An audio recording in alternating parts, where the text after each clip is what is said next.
Welcome to my virtual diner. Pull up a seat at the counter. Get comfortable. Most shows talk about the people. I talk to them. This is Real America with me, Bridget Phetasy.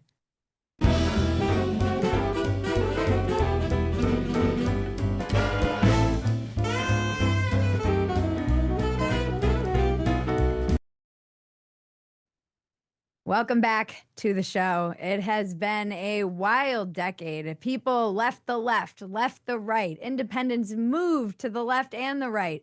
And more people have had it with either major party turning to anarchy, apathy, or conspiracy, or just doubling down. During these political realignments and tumultuous culture wars, it's easy to lose your bearings. It's easy to get reactive or negatively polarize yourself into some pretty dark places. I've joked that this entire culture feels like we are in the movie Inception without a totem. How do we know what's real? How do we know what's important? What fights are worth fighting? During my most intense moments of political homelessness, people would ask me how I stayed grounded. And to be honest, I'm not sure that I did. I came from the left, and so a lot of what I thought were my politics turned out to be emotionalism masquerading for truths. It was disorienting to feel like I had no clear idea what I valued or believed.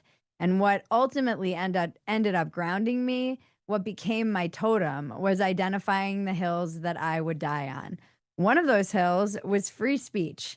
Everything flows from there. The founders made it Amendment number 1 for a reason. Freedom of speech allows us to have freedom of thought. As restrictions on what is acceptable speech spread, we begin to question our own thoughts. The loss of freedom of speech is insidious, and once the censorship spreads to our minds, we become easier and easier to rule. We stop allowing certain thoughts. We start self-censoring. We saw a lot of this over the past decade. We stop questioning, and a part of us and our vibrant society dies. Freedom of speech isn't for sissies either. It requires a thick skin. You can have freedom of speech or you can have safetyism, but you really can't have both. In the name of political correctness and under the guise of hate speech, this foundational freedom has been under attack. We take for granted how free we are in the West, and America is unparalleled in its commitment to letting every dumbass have a voice. That's not the case everywhere else. This week, comedy writer Graham Linehan was arrested at London Heathrow Airport on suspicions of inciting violence. He was returning from a trip to America when 5 police officers pulled him off the plane and detained him for tweets he posted on X in April. We'll post a link to his story in the description below. Here's what he tweeted. If a trans-identified male is in a female-only space, he is committing a violent, abusive act. Make a scene, call the cops, and if all else fails, punch him in the balls. Obviously, it's a joke. He's not actually telling people to nut punch men dressed as women. If anything, he's calling out violence, the predatory behavior of some men who have found their way into women's private spaces.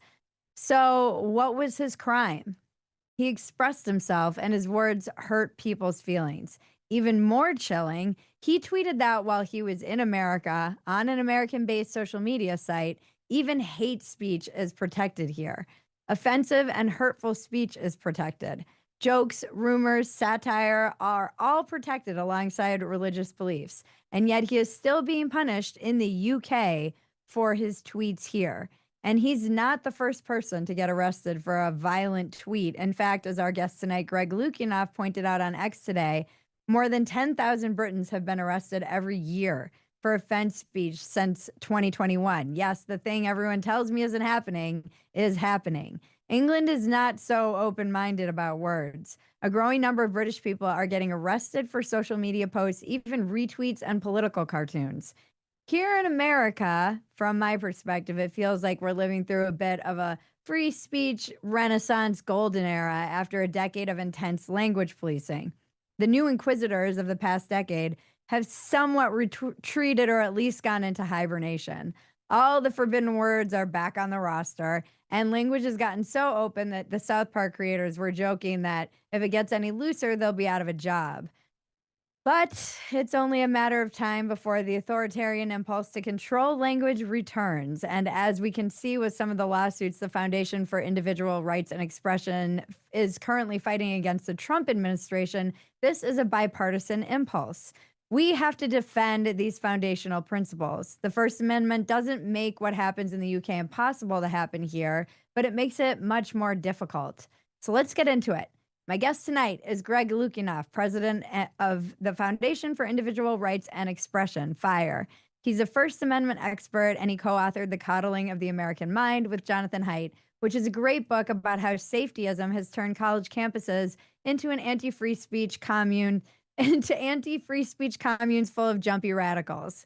So let's test the limits of our God-given right to say whatever crazy shit we can think of and get into it. But first time I've ever been on camera in glasses. I'm an old. Secondly, some quick housekeeping. Are you guys going to take me more seriously now that I have glasses? Please don't. But some housekeeping. If you want to be called on, you need to be on Zoom on camera, and you need to virtually raise your hand by clicking the reactions button. If you aren't on Zoom and want to be a part of our virtual live audience right now or in the future, click the link in the description below and to get the Zoom link, or go to tway.tv/Bridget Zoom and you will get the link. The Zoom link is the same link every time, so save it somewhere. The voice of God you will hear is cousin Maggie. Hello, everyone. Many of you already know her. She's my cousin and co-producer. We make lots of other stuff together, like our shows Dumpster Fire, Walk-Ins Welcome, and all the other content you can find at Phetasy.com. Maggie will be monitoring the chat. If you have something to say and you raise your hand, Maggie will message you privately to find out what you'd like to talk about. She's going to help us stay on topic. We cannot guarantee that we'll get to everyone, but we do try to do our best. And everyone knows my number one rule is don't be a dick. So please don't be a dick and everything will be fine. But, you know, you can still say what you want around here. You just have to deal with the consequences, like getting booted from the chat. And now I'm an authoritarian immediately by the end of this. And now a word from our sponsor, Quest. Are you dealing with an HMO like I am? It is such a pain in the butt. If I want to get any sort of testing done to ensure I'm making my health a priority, I usually have to wait weeks for an appointment to see my primary care doctor and then get a referral from her or him and wait weeks for more for an appointment with whatever specialist I need to see.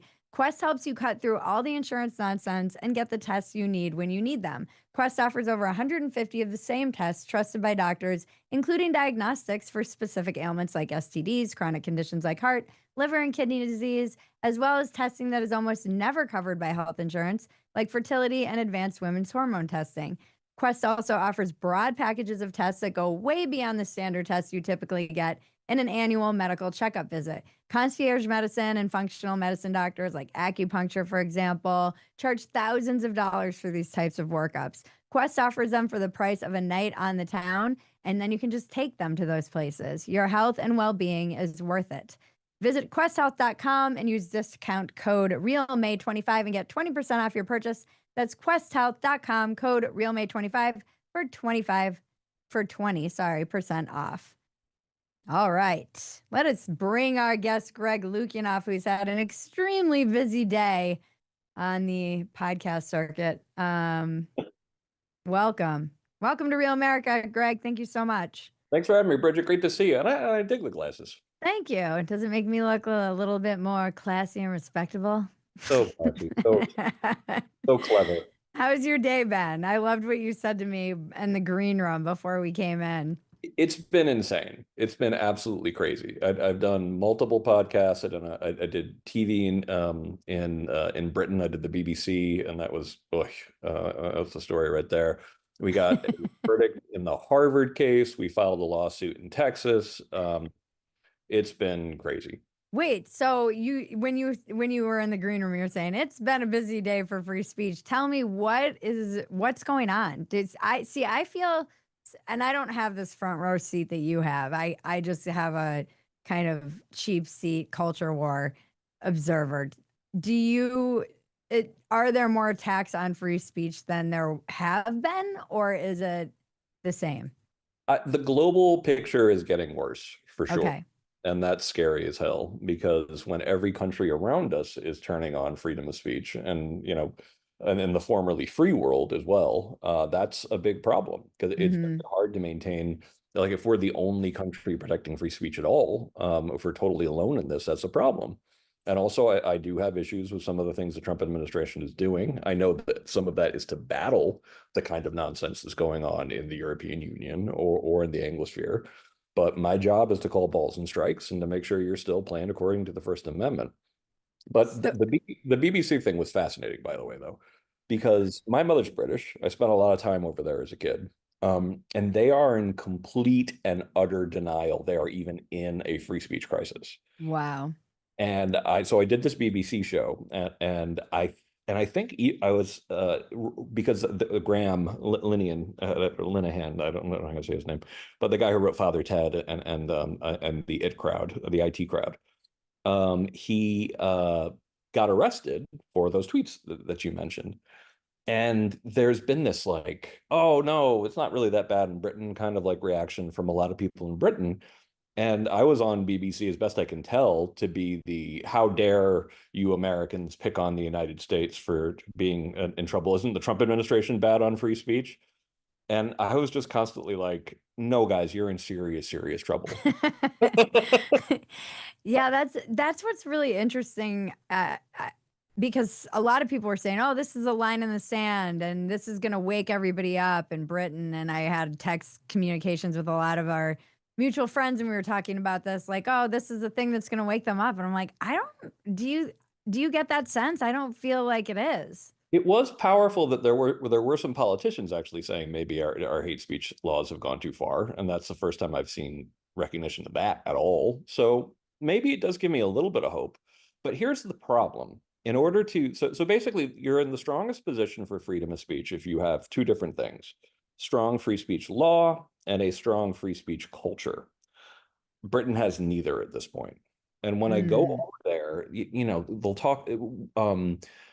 People are like, well, like someone said something really offensive in this case, and saying, just like they would say, the idea of like punching someone who's trans in the nuts, would, that's inciting violence. And I'm like, no, it's not. It's cracking a joke about what you should do if a man is in a woman's space that nobody would have batted an eye at, in any mhm. other context. So when I go over there, and I talk to Brits these days, I really do feel like they're in the most dangerous situation of all, where they believe the moral fervor and like the good guys really are the censors at this point. I know this isn't all Britons, but more that I would hope that number would be zero. So I'm worried about the situation over there. I'm also worried about the situation in the EU and in Canada and Ireland and pretty much everywhere else. Yeah, that's the culture of free speech is something I'm really fascinated with, because it does seem to, obviously it's like driving a lot of the panic around the words and the hate speech and being offended and whatnot, and the kind of safetyism that you've written and talked so much about. But from just a legal perspective, can you help me understand this? Who makes the call, arrest Graham when he gets off the plane? How, like, what is that chain of command that even happens? Who's monitoring his tweets? Who's saying, all right, we need to make an example of this guy, which is somewhat what it feels like. Do you have any insight into how this went down? Well, I mean, it's coordinated in the police departments all around Britain, and they have really come together on this idea of getting people, of policing speech, literally, like showing up at people's houses. You've surely seen videos of people being Mhm. arrested at home, oftentimes pensioners, being arrested at home. So they've been coordinating these efforts for a while. But in Britain, there's a variety of different impositions on freedom of speech, and some that go back. I remember like 20 years ago, I was explaining, listen, the national security laws in Britain are insane. Right. That there are things that we take for granted in the United States you can talk about in our government that you can't talk about in Britain, and it's gotten far, far worse. They also have some quasi independent bodies that police online speech. It's a pretty comprehensive, police state in a lot of ways, and really, like, and I make the point when I say that 10,000 people have been arrested, I'm only talking about under one particular law, which is about offensive speech on the internet, which is surely bad enough. But there is also this thing called non-crime hate incidents, in which like 1 million people get arrested every year. Or I'm not sure if it's every year, but I think overall something like 1 million people have been arrested under it. So there are multiple different ways that people can get in trouble just for what they say at this point. And when you say 10,000 people arrested just under this one law, so it's been about 12,000 people for 2023 and 2022. The 2024 data, we don't have it yet, and I'm dying to know like how much worse it's gotten, because it's clearly gotten worse. And I always make the point that, listen, the number of people who were arrested during the entire first Red Scare is about 4,000. Right. That was a 2-year thing. Britain is like 1/5 the size of the United States at this point, and they're arresting 25,000 people for hurdy words on the interwebs. And when you talk about the national security stuff there, what does that mean? You just can't. That it can be, so like we have the famous Pentagon Papers, in the United States, where essentially Daniel Ellsberg, he did something that was, arguably illegal, or actually, well, it would probably be currently illegal under different agreements. That anyway, it got to the New York Times, and the question was whether or not, given this was top secret within the U.S. government, did that apply to the New York Times, to the Boston Globe, to the Washington Post? And the answer was, listen, if the press gets this information, they have the freedom to publish it. They're not obligated to go by your decision that this is national security. In Britain, you absolutely do. So if you had a case just like the Pentagon Papers, that person would be, put behind bars probably for a very long time. Right. And what's going on in America? What happened in Texas today? My state. Texas has it's in the UT system.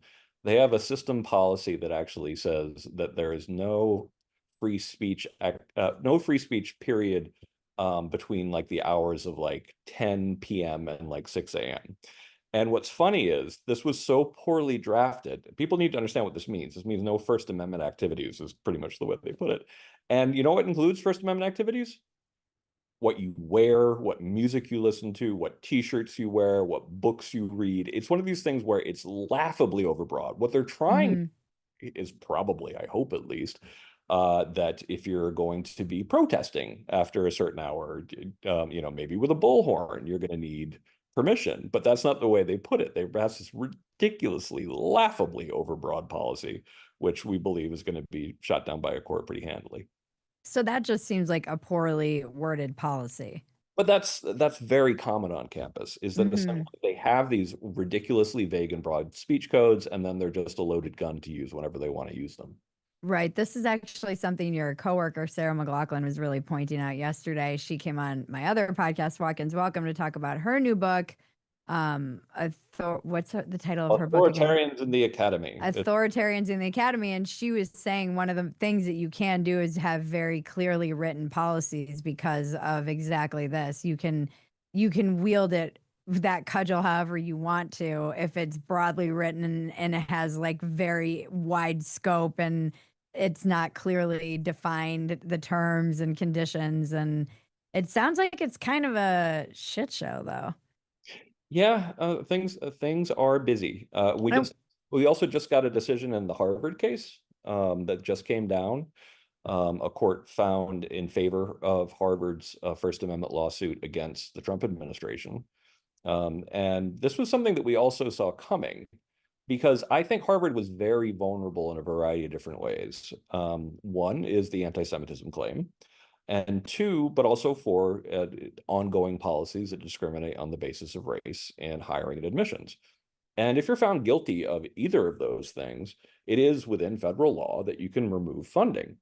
But one, the Trump administration didn't decide to follow any of those procedures at all, just jumped right ahead and sent Harvard a letter saying that essentially that we will settle, essentially with Harvard if you give us control over who gets admitted, the curriculum, who you hire. It's basically like, so you're saying that we'll settle if you let us take over Harvard entirely, which is not within the power Right. of any of these laws to do. So we thought and this is frustrating to me on multiple levels, not the least of which is I think there should be massive reform in higher ed as it exists, but you have to still go within the law.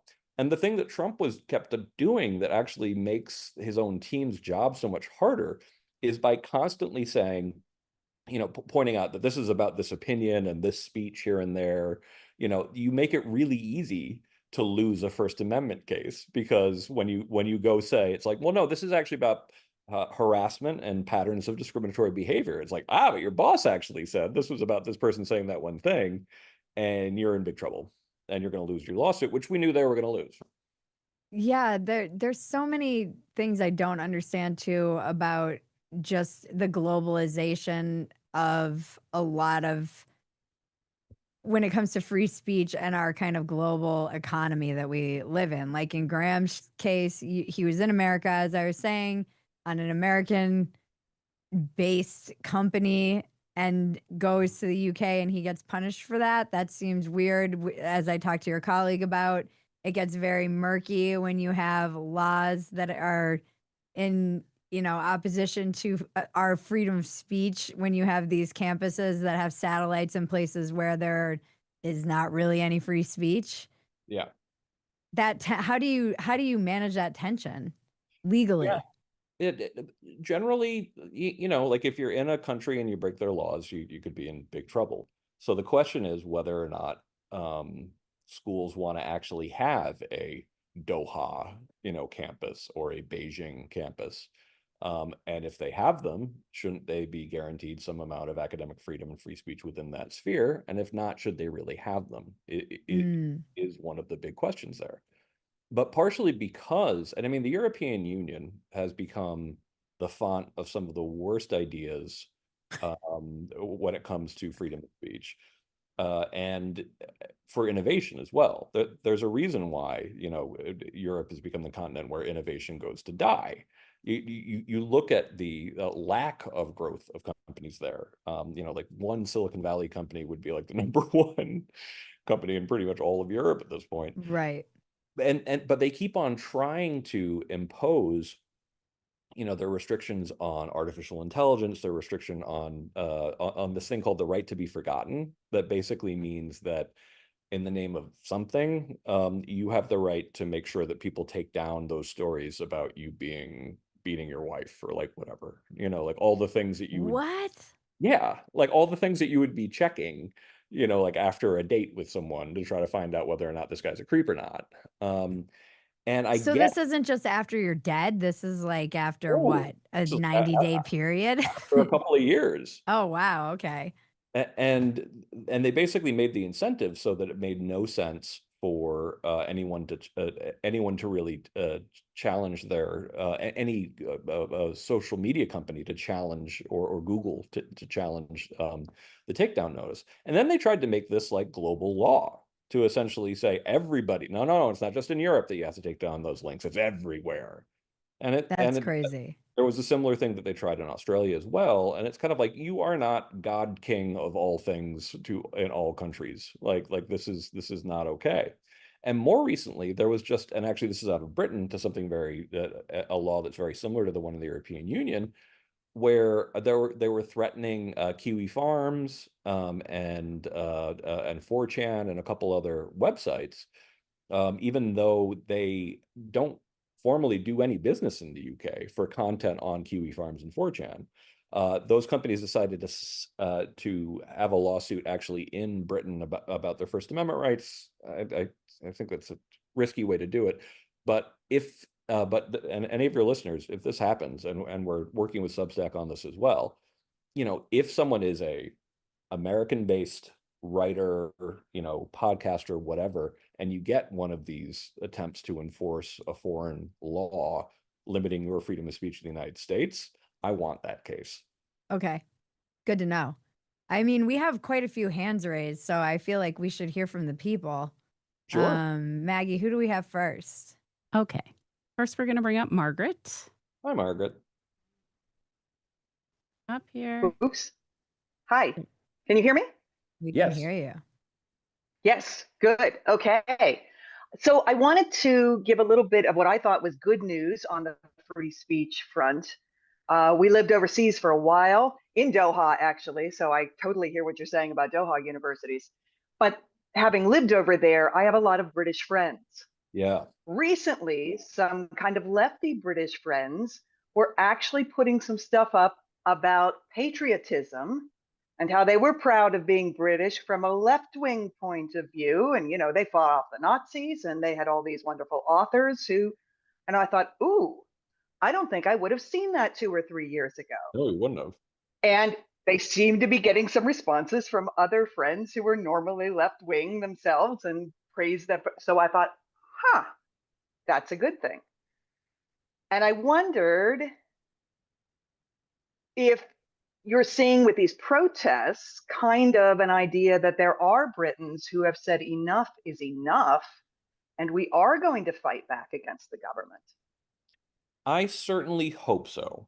I have been disappointed talking to Britons when I'm over there, even ones who tend to be pretty good on free speech. They're kind of unbothered by the huge scale of the censorship. Then that was troubling to me. I was there. Last year, Fire sponsored the Battle of Ideas over there, and so we went over, and I was, I talked to Andrew Doyle's audience, just being like, "Wake up, people! Like this is not normal. Like I know you've gotten used to this, but I would be absolutely thrilled if there was pushback in Britain, because I think that it's not just the case that we need to hold on to free speech in the United States. We have to start regaining some ground here, because if literally everywhere else is like, speech is free except for wrongthink, we're all in serious trouble. Yeah. And have you? Go on, hon. Sorry. The extent of the I mean, is it true that there were huge protests this weekend? I mean, I was still on vacation, so I didn't see, but it seemed like there were big protests in Britain this weekend. I don't actually know. Yes, maybe. Where are you located? Okay. Margaret? Me? I'm in Las Vegas. Oh, so okay. I'm in Las Vegas. So, got it. Yeah. Like I said, I have a lot of British friends because I used to live in Doha, and there are a lot of Brits in Doha. So. Thank you, Margaret. And Abu Dhabi. But thank you. Thank you. Thank you so much. Okay, next I'm going to bring up Reynolds. We have a bunch of hands here, guys. Yeah. A lot of Hot people want to talk topic. about it. So there are two types of censorship. One is through the government, which I'm not that worried about because we do have the First Amendment. But I think the bigger one that's going to affect everybody is sort of the internet censorship. Whether it's through AI or through Google searches, like you could, there have been reports of someone typing in like, what's the Republican stance on X, Y, and Z? And then all it does is that on the first page of Google talks about Democrat stance on X, Y, Z. And if you go back to even bigger, it's like debanking. You speak, and then at that point, the bank says, and Biden pushed this, well, we want to debank you. And so now you can't go to any bank. So, I mean, I think we're in a lot of trouble on free speech. Yeah. In a sense, if we don't pass either a law or a constitutional amendment that says, hey, because the internet is so important in our lives, that there's not a First Amendment right to say what you want to on the internet, what good does it do you? Because 90% of the people, do things over the internet. So, I mean, you could sit there, the government, you could be, deplatforming. They could sit there and say, well, I don't like Maggie, or I don't like, two-way. Therefore, thank y'all. We're going to take you off the internet. And there are big that have been taken off YouTube, and there's no recourse because people say, oh, that's a private company. Yeah. Well, that's true. But if you're using public airways, I would think the Supreme Court needs to get involved in this. Say, well, this is public airways, therefore the First Amendment applies to you. And do you think there is a court case that you could take to the Supreme Court and argue the internet is public airways, therefore you cannot do this in debanking? So I'll be quiet and let you. I want to hear your answer about that, Greg. Yeah, there's a lot to unpack there. And first, I'm going to say where I agree. Debanking. When it comes to, a terrifying state power that can be used, more coercively than almost anything else, it's the ability for the state to coerce, push, or encourage banks to basically make you a non-entity. And so FIRE, is very libertarian in our in the way we think about government. Like our job is to limit the power of government. But when it comes to a law that we might consider, that if a law came up in the United States that said you may not debank someone on the basis of political viewpoint or things protected under the First Amendment, we'd strongly consider that. We probably wouldn't oppose it. We might even endorse it, because it is very easy to destroy any institution that you want if you basically say, sure, you can have your freedom of speech, but you don't have access to your money anymore. Yeah. That's a death sentence. However, the idea that we need to make the internet sort of like to create rights on the internet that are enforced against private companies is actually a formula, I think, for a really deep tyranny. Because essentially the people who would be in charge of enforcing that would be the government. And I think it would take them about 2 minutes to be like, hey, we're protecting free speech on here as required online. I now dictate to you, private companies, everything that you can and cannot say. I think about this, think about this power in the hand of Gavin Newsom, or for that matter, Greg Abbott. Like I think that that's a power that you really don't want to give the state. So I think it's very important to respect the First Amendment rights of private companies. However, there is one distinction there, and this is something that I think that the Supreme Court got quite wrong. We were involved in a case, a pretty recent Supreme Court case called Missouri v. Biden, that eventually became Murphy v. Biden, Murphy v. Missouri. And it was a case where the question was, could the government jawbone, as in like persuade, coerce social media companies to censor speech that the government itself could not censor? And our position was, yeah, no, if the government's putting pressure on a social media company to censor you for speech that's perfectly protected under the First Amendment, it's violating its First Amendment obligations. It's not allowed to do that. And we really should have, like that case, I think we really should have won. And it was actually thrown out on basically not quite even a technicality. It was said that they didn't have, the people who challenged it didn't have standing. Now, I think that's wrongly decided to begin with, because the line between these individuals getting kicked off Twitter or Facebook or whatever was sufficiently clear to the government pushing for people like them to be kicked off, that I think that actually they should have had standing. But what was particularly maddening was that Mark Zuckerberg, just a couple months after this wrongly decided decision, said that he really regretted caving to the government so many times during that. And we're like, dude, if you had been a plaintiff in this fight, you absolutely would have gotten standing, and we would have a decision saying that the government can't do that. It can't actually lean on social media companies or other companies to censor speech that it itself cannot actually censor. So those are kind of like the three different aspects on your question. But I mean, for my argument, and I understand what you're saying, but if you were to pass a law to give a person the ability to sue an internet company saying, hey, you're violating my free speech.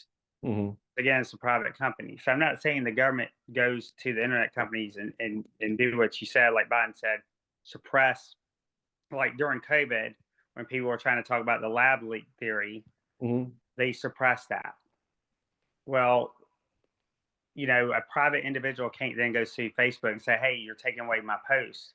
But if you had an amendment that said, hey, Facebook, if you're going to allow people on your platform, they can say crazy stuff. Yeah.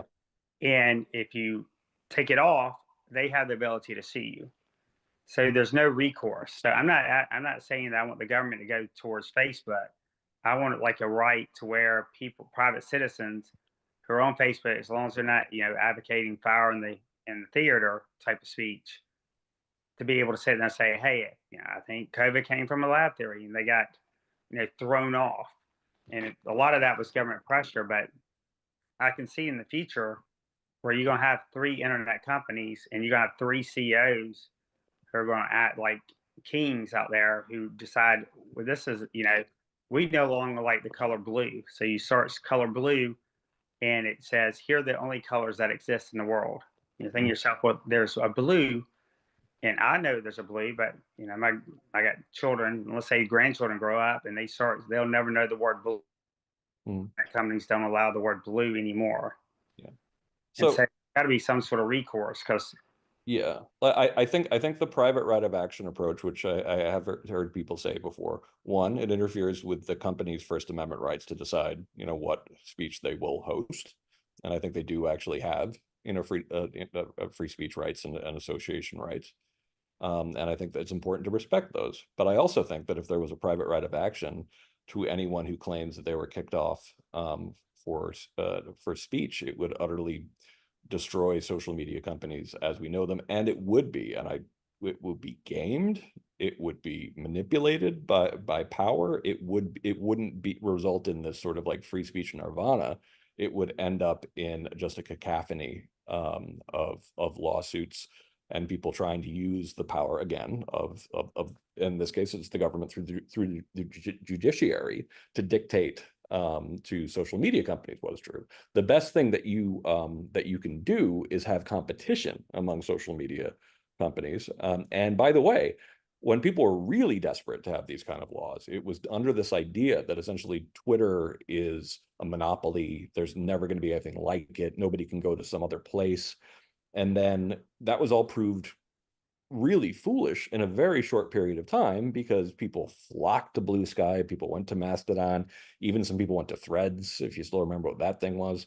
Like people went to other places, and they exercised, they exercised their purchasing power. People went to Substack, where I write the eternally radical idea. Like I think that the way you actually solve this is by having competition in the literal marketplace. And anytime you create a lot of times what the civil libertarian is telling people is that the solution is worse than the disease in some cases. So do you have a solution, since you don't like mine? I think that making sure that social media companies are truly independent, that they're not actually being pressured by the government to censor. I think that I think 230 is actually underappreciated in how much it actually does protect everybody's free speech rights. I think your competition is the way you actually better protect people's freedom of speech, and I think it's working to a degree. And I think it's one of the reasons why the European Union is trying to figure out ways to and the UK is figuring out all sorts of ways to intervene in Mastodon, for example. Like and like they don't even seem to get that Mastodon isn't actually a platform, it's a technology. Like it's a decentralized way to do a kind of Twitter, and they're treating it as if it's like a brick and mortar company. So I do actually think that, like a lot of things, competition. And I'm not the biggest fan of state-controlled media, and I think that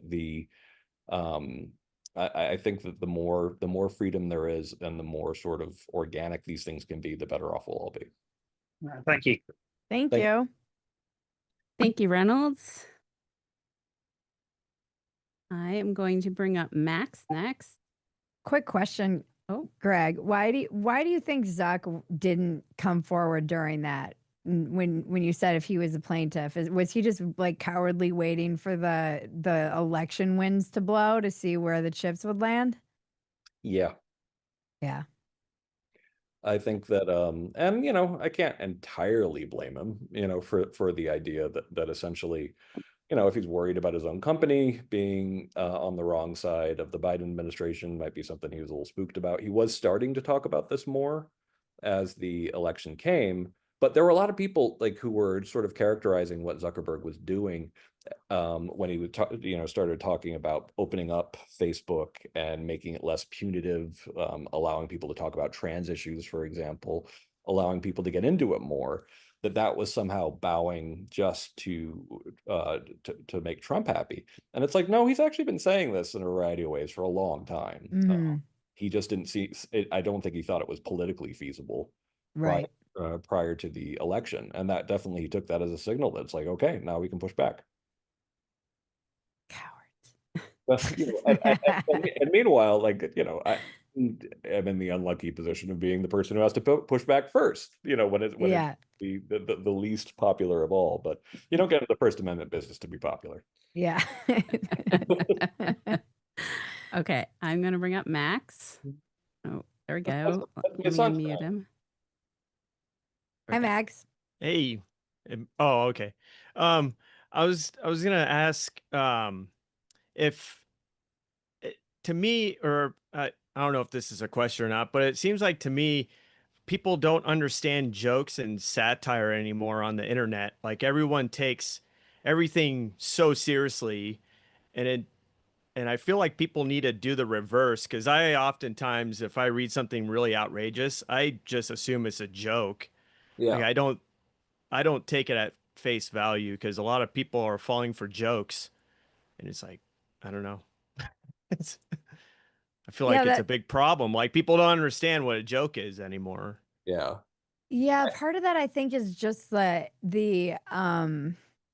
gosh, we had this kind of brilliant moment on last week's show where our guest Ravi was mentioning that the reason that it was so cool that we get to hear from everybody, and this one woman was kind of ranting about something, and he made the point, like if he read that on the internet, it would sound crazy. If you I think part of it is that we are lacking tone and the reason I started Dumpster Fire is because I wanted people to hear the way I was actually tweeting. I was like, I feel like people, and then we have a lot of everybody's kind of projecting their own opinion and their own background, and everything gets projected into it. And you also have people on whatever substances they might be on, and that too. Mostly autistic, like the people who are the most online are the most autistic. So taking or they're drunk. Or they're drunk or whatever. But it's like people are taking things very literally, and it's easy to kind of get into that fight. And then I think you have this other problem where the political, as it infected every aspect of the personal, became everybody's personality. And now people are highly identified with politics in a way that they were not necessarily even like 20 years ago. Yeah. Well, like the recent one is the whole, like Trump might be dead, or the conspiracy with like, look at his arm and stuff. And I'm like, I can't take it seriously. I'm like, these people have to be joking. Like I think they're posting it just to get conservatives all, wild up and stuff. It's but like, even the right wing was getting very like pearl clutchy about it. And they were like, oh, you can't joke about him being dead. I'm like, I just spent 4 years listening to you guys make fun of an old man who was deteriorating in front of us. You don't get to pick and choose. Like, but their evidence isn't even good. You're like, it's like I mean, and some of the jokes were funny. I was reading a lot of the jokes coming from the left about Trump being dead, and I was like, okay, that's a funny joke. Like you have to I don't know. We were saying this on Dumpster Fire. I'm like, you don't get to like pick and choose which version of 70s humor you want back. It's either all or nothing. Yeah. People were getting mad at me because I was doing an RFK Jr. impression. I'm like, this is your line. This is your line. Okay. I saw that on your last video, how you apologized for it. And that made it even funnier, because it was like people really got mad about that. It's tough because we live, everybody, I understand though why people get upset, because we live very much in like a clown nose on, clown nose off era. And now everybody's doing it. It used to just be Jon Stewart. And now it is literally politicians. And so people who are supposed to be serious are now playing that same game of going, Yeah, it's well, true. do I take you seriously or are you joking? And then we have comics who are now pundits who get to go, oh, I was just kidding when they were being, I mean, I'm guilty of this, I'm Like, sure. Tim Dillon is good at, I can't tell if he's joking or not sometimes when he's doing his like political rants. You're like, is he joking or is he being truthful? Like, I At can't least tell. he kind of commits to the bit though. And I think, Yeah. and as during the like big, like when this was coming primarily from the left and the speech policing really was ramping up, particularly with comedians would get attacked for a joke and they would try to defend the content of their joke. And I'm like, don't defend that. Defend your right to be hyperbolic. Yeah. That's all you need to defend.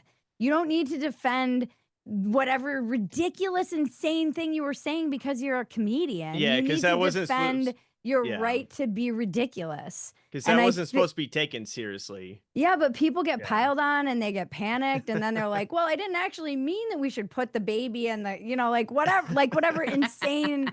Wasn't even going to finish that sentence. I was too afraid of like, where am I? So I do think, and we live in like a super hypersensitive time. You know, everybody was, as much as the right likes to be like crime or lib, everybody's a little bit snowflakey, and we all have our things that we all have our moods, and everybody, as I constantly say in Dumpster Fire, everyone has that sacred cow. Like everyone can be pretty cool about some things, and then you'll touch that thing that's just their thing for whatever reason. Like, well, my dad had dementia, and you know, now you found their thing. So I think, and this is something we've been, I would like to hear from Greg, but my feeling about this is people, we were talking about this today because we watched Dazed and Confused, and I think those, like living through the 90s, you were talking so much shit to each other in person and working in restaurants and working on construction sites and all these places, like you are just endlessly talking shit to each other. And now that we have this kind of pajama class and hypersensitive students who are taught that they should go have a cry closet if somebody wins an election, you don't have people who are really, they don't have a thick enough skin. This is what I was saying in my monologue. You've got to kind of have a thick skin to be able to be a culture that can handle free speech. And everybody likes to fancy themselves as that, but I dare say, yeah, what I've noticed with the younger generation is they're good at giving insults, but then when people give an insult back, that's when they crumble. It's like, well, if you're going to give an insult, just be prepared for the insult back or laugh at it. Like, don't get offended by it. It's kind of like, it's like they're playing a game of tennis, but they don't expect you to hit the ball back. Yeah. Like, I don't know. It's tricky with like jokes and stuff, but I know there are more people. Greg, do you have anything quick to say about that? I clearly had a lot. I had something long to say about that. No, please say it. Yeah, we've only got long thing you want. We've only got one other hand raised right now. Oh, okay. Okay. Well, for me, the best and most embarrassing case of, oh, for God's sakes, it's a joke, actually comes from the Supreme Court. And it was an embarrassing moment for the Supreme Court. How many people remember the Bong Hits for Jesus case? Not me, but that sounds amazing. Exactly. So this is like 2003, maybe something like that. So an 18-year-old student, the Olympic torch is going through his hometown in Alaska. The school goes out to have people out there to watch the passing of the Olympic torch, and he's on a public sidewalk with a sign that just says "Bong Hits for Jesus." And the first time I heard this, I thought it was hysterical. Like, I was just like, that is funny. And by the time, and I don't know why they took this legal strategy, they decided to make the argument that nobody knows what it means. Nobody can know. And it led to this bizarre opinion, and Roberts wrote it, in which they're like, well, since nobody knows what it means, it could mean, for example, and you have the Supreme Court going through this exercise of saying it could be brackets do Bong Hits for Jesus, or Bong Hits for Jesus brackets are good. And I'm like, what? are you doing? And they actually found that there was a new exception to free speech for young people, which is speech promoting drug use. And I'm like, he's not even promoting drug use. He's cracking a joke about pot. And Jesus, that's funny. And I always made the point that if they'd really leaned into the idea of it's a joke, and I'm pretty sure the word joke does not appear in the entire opinion, it would have slapped at least one Supreme Court justice awake to be like, oh, that's right. We should not actually be punishing this student, Wow. cracking this actually funny joke. Wow. That's Well, crazy. I'm one of those annoying people on X. I like calling Sydney Sweeney mid because everyone just loses their mind. Yeah. But it's a joke. It's clearly a joke. So this is you out there. All right, Max. It's just I'm to gonna get bring people up mad. It's my sacred cow. How dare you? All right, I'm gonna bring up Curtis next. Thank you, Max. Thanks, Max. Good to see you. Thanks. Okay. Hi, Curtis. Oh wait, let me unmute you here, Curtis. There we go. There we go. I wanted to say, it seemed to me that the next huge battle on free speech is going to be the EU and the UK and their pressure on Musk and Twitter X in particular. The EU has threatened to fine him, $1 billion a day or some ridiculous Trump-style fine if he doesn't enforce their speech rules. And the UK is, they're not saying it quite as overtly, but the same thing. And I was actually debating, kind of arguing of all people, Stephen Miller, friend of Watkins Welcome, and he was saying, Musk should just take Twitter away from the UK. And to me, that seems like exactly what they'd like to have is, you don't need to arrest someone for saying something online if they never get to say it in the first place. Yeah. So, I'm like, well, how do you even solve that? Because I've seen even Elon, I think it was one of the South American countries, saying, look, we have to obey the laws of the country. We exist there. And so it's sort of a tough spot. And to me, it seems like the admin needs to step in and Trump needs to, say, look, you're not going to, if you're going to do this to American companies, we're going to do this back to you. What do you think? Yeah, no, I think you're right. And I don't think it's just X, though. I think it's all sorts of companies. The European Union and the UK are already doing this to a degree. They just haven't been quite bold enough to try to bring one of these actions enforcing foreign law in American courts because they know that they'll get smacked down. But I would love to have a case like that. I would love to be involved in that. I would love to be able to tell, be able to tell my mother's country, Britain, it's like, sorry, we have free speech here. You can't actually stop us. Get used to it. It's not going to be the first time you'll. It seems too that, the folks in the UK, that, for now, I guess with X, I think it's special because, it seemed like all the other social media companies pre-Elon, kind of had co-conspirators, like Yoel Roth in there enforcing the exact same mindset that the governments were wanting. Yeah. And Musk, obviously, as odd as he is, and for all his faults, I do credit him a lot with what he's done. So, it feels like this arrest of this comedian is sort of an inflection point. I don't know why. It just, I'm on Twitter a lot, and it just seems like that in combination, like what I've seen in maybe the last 2 weeks, there's really been a change about migration in Europe and people's willingness to comment on it. And, it's almost like every person in the UK needs a buddy in the US that they can just send their tweets to, and then we can post them, and then they can say, hey, follow this guy. They probably get arrested for that too. But, Malice was just on a podcast. I listened to him, and I think he's pointing out that, when they're coming to arrest you for your speech, like they are now in the UK, the violence has already started. So, right. It really seems like things are coming to a head, and, and what are we going to do about it? Because like you said, the UK doesn't have a free speech culture or a free speech legal aspect. We have both, but, I fear that the education system in this country, they're certainly not teaching, hey, the founding fathers and free speech and all the things that we grew up with. Anyway, I'll let you guys comment. Yeah, I mean, I love the idea of some kind of program where everybody gets a buddy, you know. It could be called Buddies for Britons. buddies for yeah, exactly.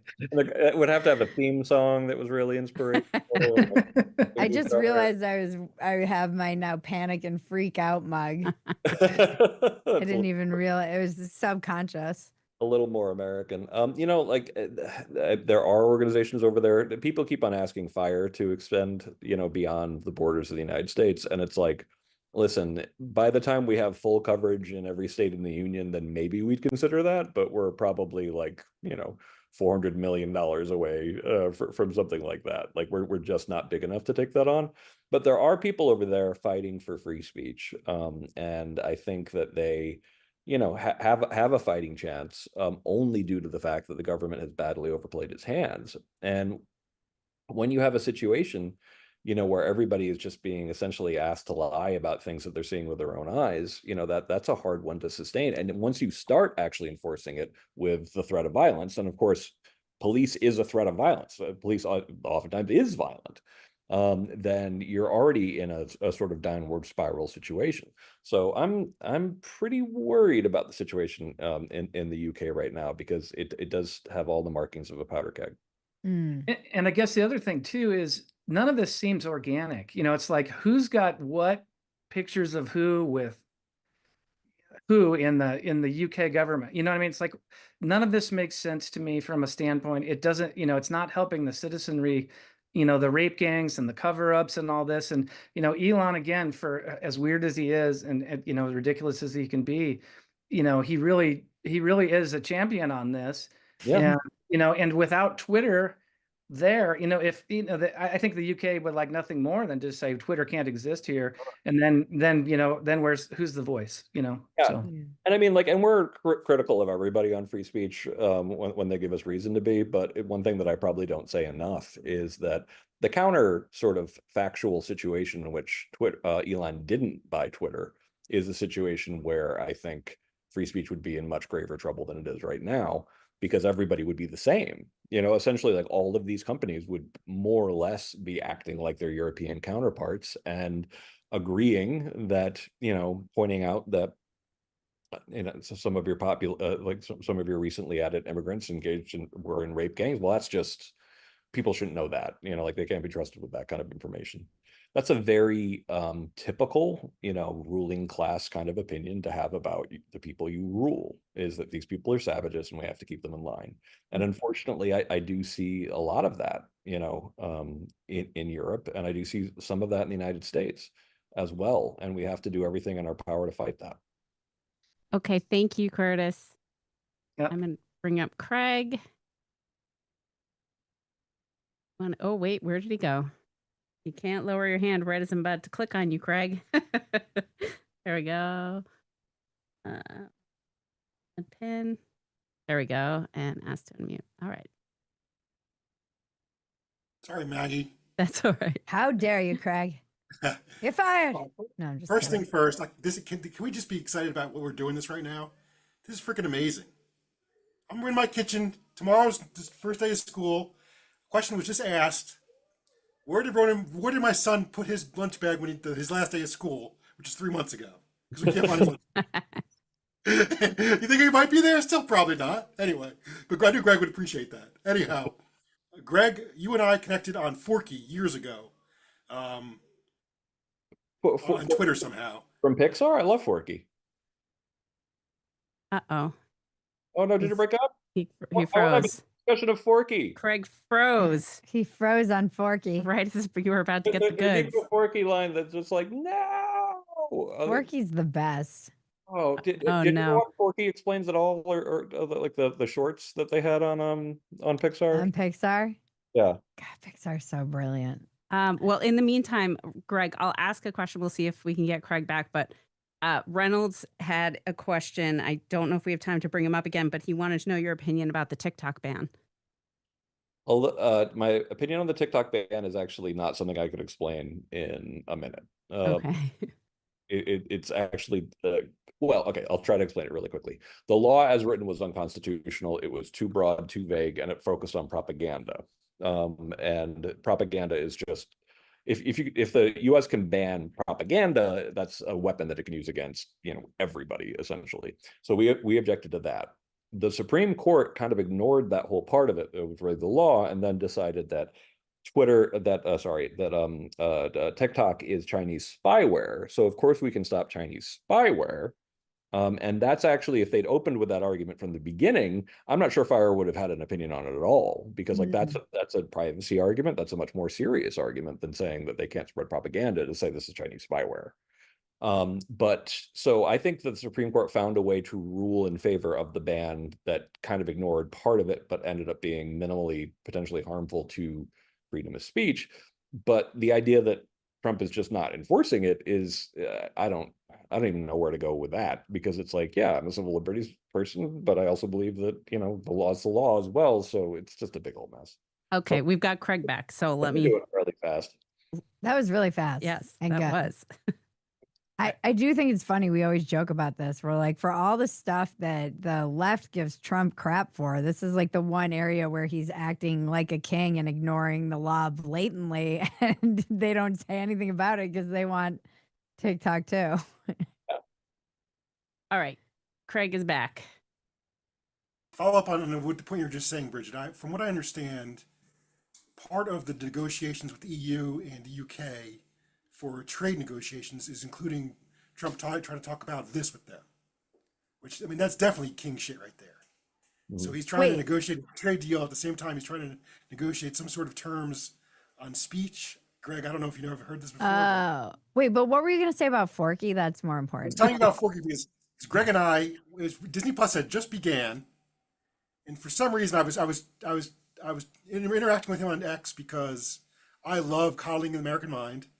And I read it immediately, and I found him when I was trying to just get on and get his attention. I did. I'm actually speaking to you right now, Greg, which is amazing. That's part of my point earlier, and then I froze, but that's all right. But we were talking about Forky asked a question. Yeah, which is hilarious shit, man. It's the best. It's amazing. Anyway, okay, Craig, sorry, we are low on time. So if you have something you want to talk to Greg about. My train of thought has no caboose, so I won't get into my question, but I will say to Bridget and Maggie, thank you for doing this. You're fantastic. Bridget, the thing you shared with your uncle's letter was fantastic. I love that. That was a while back now. And second of all, I want more of you on Pirate Wires. Oh. Every morning, and I read that every single morning before I start work, and I laugh every day. I like legitimately laugh out loud every day. Yeah, so they're great. I love Mike Solana so much. And Greg, I wish I could talk to you more because I had a question about the Enlightenment and how we made up these human values, and now we're trying to enforce them on countries that don't have them. So, I don't know what we're going to do with all this stuff. It's like, I call it the battle of the make-believes. Yeah. Because we think that you should have free speech. That's a make-believe idea. And some other country, I believe something else, which is a make-believe idea. So we're battling over legitimately nothing. It blows my mind. Yeah. It's hard to be human, is all I'm saying. I think some ideas are better than others. and I think it's a very good idea. Yeah. But, you're a constitutional lawyer. You're a constitutional lawyer, correct, Greg? I am, yes. You mentioned standing earlier.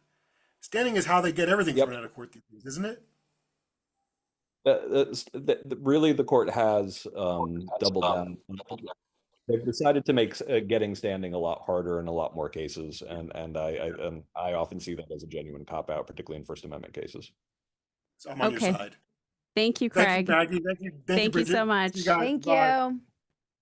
Thanks, everybody. Lovely. Thank you, everybody. Love the glasses. Thank you. Thank you for all your work and all of the hard cases you're fighting, and for taking your time tonight after you're cooked from your long day to be here with us and take questions. Where can we find you and your stuff, your new book? Thefire.org it is where you can find a lot about me. The new book is War on Words, and I'm also on Substack at The Eternally Radical Idea.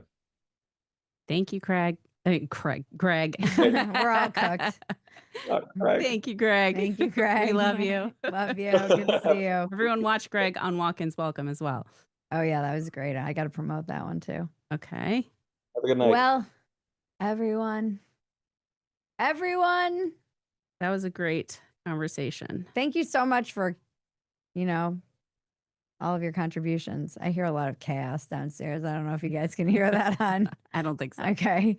Thank you to our guest, Greg Lukianoff. Thank you to those of you who showed up and asked questions. Thank you to Two Way and their amazing team. Thank you, Maggie. Thank you, Bridget. And thank you, Quest, for sponsoring this show. Visit questhealth.com and use a discount code RealMay25 and get 20% off your purchase. That's questhealth.com, code RealMay25 for 20% off. We are off next week, so please join us Wednesday, September 17th at 7 p.m. Eastern. If you're with us on Zoom, it's the same link every time. Thanks for getting real with me, guys. I'm Bridget Phetasy. Don't forget to tip your server.